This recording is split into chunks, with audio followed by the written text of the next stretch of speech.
तो दोस्तों, आज हम मुद्रिका रहस्य का तीसरा और अंतिम भाग सुनाने जा रहे हैं। अब तक आपने देखा कि घुंडी राज जासूस सिद्ध जोगी के मठ में पहुंच गए। दुष्यंत के चेहरे पर मुस्कुराहट आ गई। उसने माया की ओर देखा। अब घुंडी राज का ध्यान भी माया की ओर गया। निश्चय ही वह शकुंतला से अधिक सुंदर थी। घुंडीराज के सामने एकाएक सारी स्थिति स्पष्ट हो गई। चूंकि राजा दुष्यंत माया को रानी बनाना चाह रहे थे, इसी कारण शकुंतला को टाल गए हैं। राजकोष में कितना धन है? सहसा योगी ने पूछा। बड़े परिमाण में है, परंतु मैं इसका अनुमान नहीं लगा सका, दुष्यंत ने उत्तर दिया।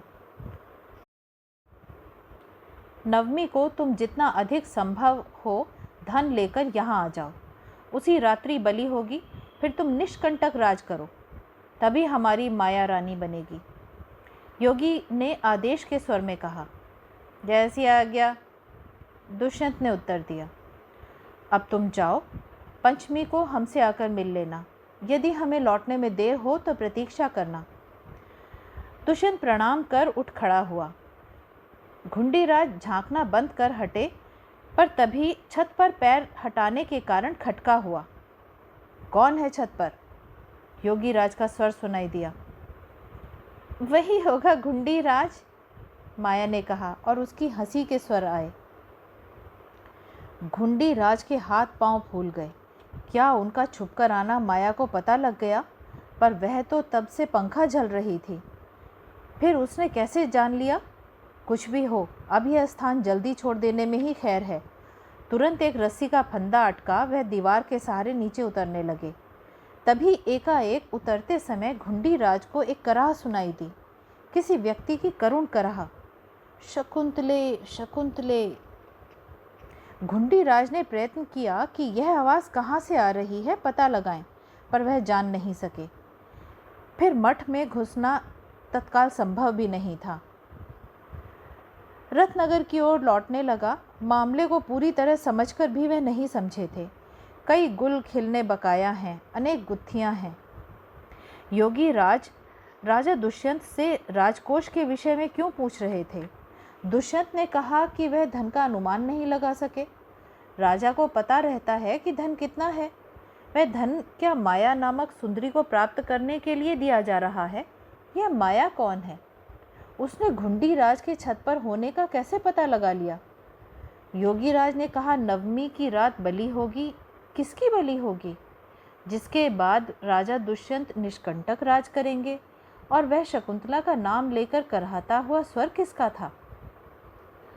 चतुराक्ष ने बताया कि पीछे से राजा का रथ आ रहा है, उनके आगे अपना रथ दौड़ाना अपमानजनक होगा।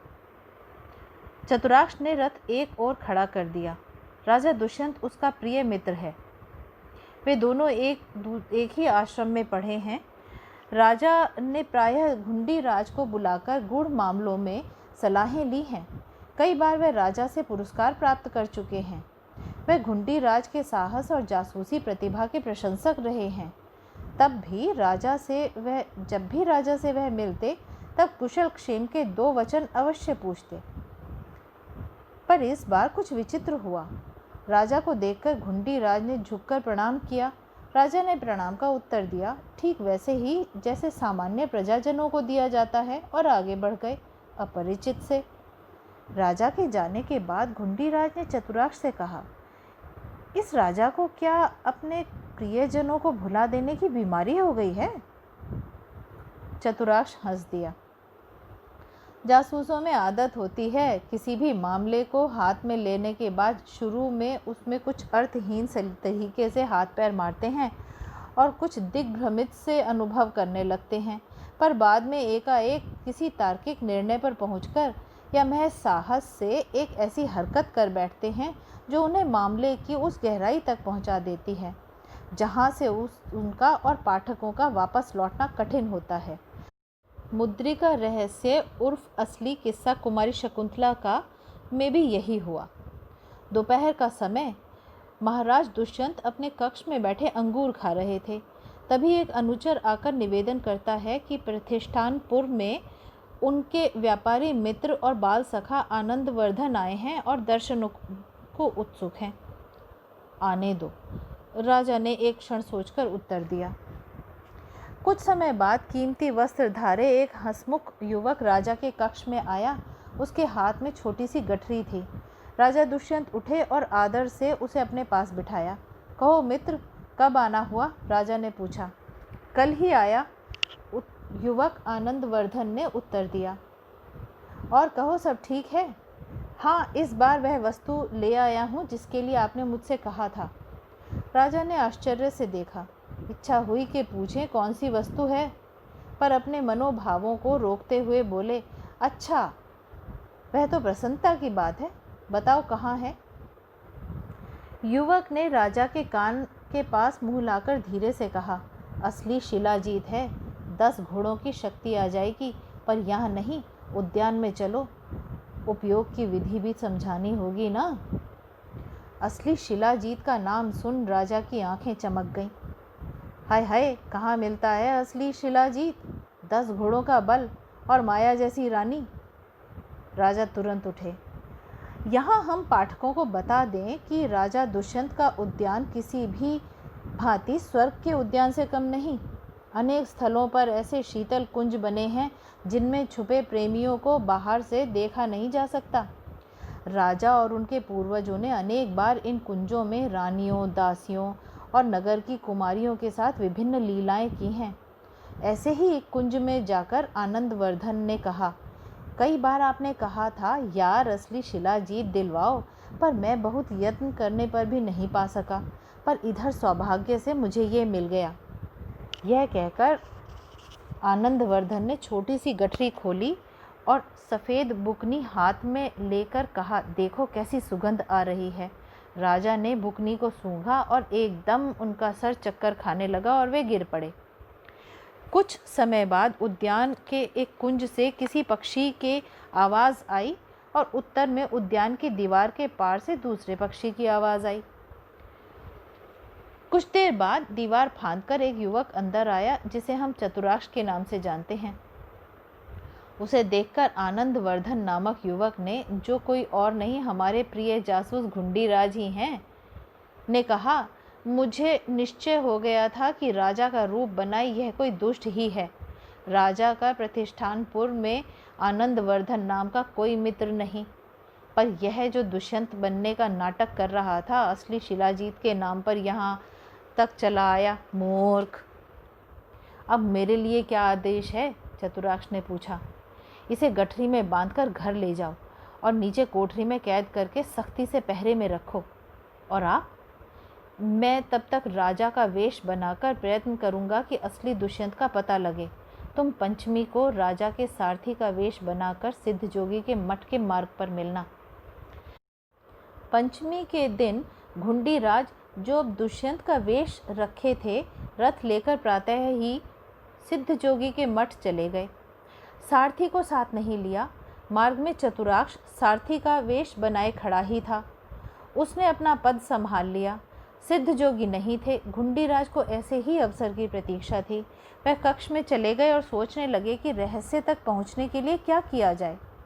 वे इस उधेड़-बुन में लगे ही थे कि पास के कक्ष से उसी लड़की माया का स्वर सुनाई दिया। कहो घुंडीराज, क्या हाल है? दुष्यंत का वेश रखे घुंडीराज का चेहरा फक हो गया। यानी वह देवी उसका रहस्य जानती है? तो ठीक है, ओखली में सिर दिया है तो मूसलों से क्या डर। पहले इस स्त्री से ही सुलझ लिया जाए। वह साहस के साथ धड़धड़ाते हुए पास के कक्ष में घुस गए। अरे तुम कब आए? माया ने, जो बैठी हुई एक काले रंग के बिल्ले को सहला रही थी, पूछा। अभी चला आ रहा हूँ। माया ने तभी बिल्ले को हाथों से छोड़ दिया और बोली, जाओ घुंडीराज, आश्रम में चूहे पकड़ो। दुष्यंत का वेश रखे घुंडीराज की जान में जान आई। तो इन दुष्टों ने अपने बिल्ले का नाम घुंडीराज रख रखा है। इसी कारण उस दिन भी उन्हें फोल खुलने का डर लगा था। तुम तो सचमुच राजा लगने लगे, माया ने कहा। पता नहीं ये राजयोग कब तक रहेगा। अरे तुम्हें क्या संदेह है? अजीब हो। आज से 4 दिन बाद तो राजा दुष्यंत को देवी के सामने बलि दे ही दी जाएगी। फिर तुम ही तो राजा हो, किसी को क्या पता चलेगा। राजा दुष्यंत वह हंसे। दिन भर पड़ा हुआ शकुंतले शकुंतले चिल्लाया करता है, मूर्ख, ये भी नहीं जानता कि मौत उसके सर पर है। उसे देखा जाए। आओ, अभी तो सिद्ध जोगी के आने में देर है। माया ने योगी राज से कक्ष से चाबी निकालकर एक गुप्त द्वार खोला। दुष्यंत का रूप धरे घुंडीराज माया के पीछे पीछे अंधेरी सीढ़ियों से उतरे और लंबे गलियारे से चलते हुए एक कोठरी में पहुंचे, जहां एक कैदी बंधा हुआ था। कहो राजा दुष्यंत, क्या हाल है? माया ने कैदी को ठोकर मारते हुए कहा। तभी उसने अनुभव किया कि उसकी पीठ पर एक कटार चुभ रही है और साथ में आए दुष्यंत ने उसका मुंह कसकर पकड़ रखा है। घुंडीराज ने माया के हाथ पैर बांध उसे कोने में पटक दिया। फिर कैदी के बंधन काटते हुए कहा, मैं हूँ घुंडीराज, आप निश्चिंत रहें, मैं आपको छुड़ाने आया हूँ। मुद्रिका रहस्य उर्फ असली किस्सा कुमारी शकुंतला का नामक घुंडीराज जासूस के कारनामों की सीरीज़ के 16वें पुष्प के अंतिम अध्याय वैसा ही सुखांत था जैसा इस क्रम की सभी कथाओं का रहा होता है। घुंडीराज और चतुराक्ष द्वारा सिद्ध योगी के मठ से असली राजा दुष्यंत को लेकर भागना, राजा के सैनिकों द्वारा मठ घेरा जाना, त्रिशूल और तलवारों की लड़ाई, खून, गिरफ्तारियां, प्राणदंड और अंत में सही किस्से का राजा दुष्यंत द्वारा उद्घाटन कि जब वह शकुंतला से प्रथम बार मिलकर नगर से लौट रहे थे तब मार्ग में सिद्ध योगी के आश्रम में रात्रि में रुके थे। तभी जोगी ने उन्हें गिरफ्तार कर अपने शिष्य को दुष्यंत बनाकर भेज दिया था, जिससे धीरे धीरे राजकोष पर कब्जा कर सकें। और अंत में एक छोटी सी घटना। राजा द्वारा सम्मानित होकर जब हमारे प्यारे जासूस घुंडीराज अपने निवास पर पहुँचे, तभी उनके प्रिय अनुचर चतुराक्ष ने आकर उन्हें बताया, स्वामी, बक्कल वस्त्रधारे एक युवती जो कर्ण के आश्रम से आई है और अपना नाम प्रियमवदा बताती है, शयन कक्ष में आपकी प्रतीक्षा कर रही है। उसका कहना है कि मैं जासूस घुंडीराज की भार्या हूँ, क्योंकि उन्होंने मुझसे कर्ण के आश्रम में गंधर्व विवाह किया है। ये सुनकर हमारे हीरो पर क्या गुजरी, इसका अनुमान लगाने का कार्य पाठकों को सौंप अभिज्ञान शाकुंतल की टक्कर में फुटपाथ पर खड़ा अपने ज़माने का बेस्ट सेलर मुद्रिका रहस्य उर्फ असली किस्सा कुमारी शकुंतला का समाप्त हुआ।